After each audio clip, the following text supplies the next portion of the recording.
Vetrine vuote, negozi chiusi, cartelli che invitano ad affitto, acquisto. La crisi continua a mordere e nonostante proclami e slogan, i consumi non sono in ripresa, anzi. Il commercio al minuto è in un momento ancora di grossa difficoltà. La piazza è sofferente, ma non più nemmeno di tutte le altre piazze della Marca trevigiana e anche credo del Veneto.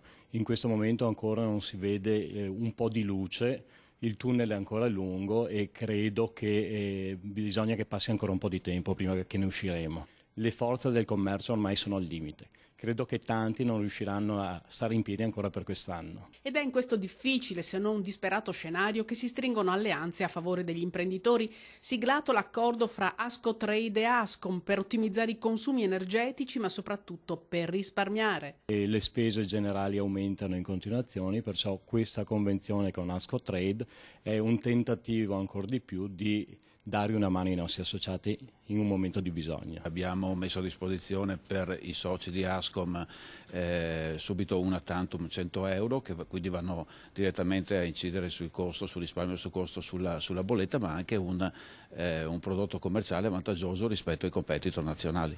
Bollette più leggere e nuovi servizi per le imprese del terziario dell'alta marca. Gli associati potranno cogliere l'occasione e nel contempo usufruire della consulenza di esperti che studieranno l'offerta più adeguata che potrà essere allargata anche alla famiglia. Riusciamo a dare dei servizi velocemente, in caso di problemi siamo sicuramente più presenti, reagiamo velocemente e come ricordo sempre con i nostri call center si può parlare anche in dialetto. Non è una battuta perché da noi il nostro call center è a Pieve di Soligo, quindi nella sede di Ascotrade, mentre i nostri competitor li hanno da qualche altra parte del mondo.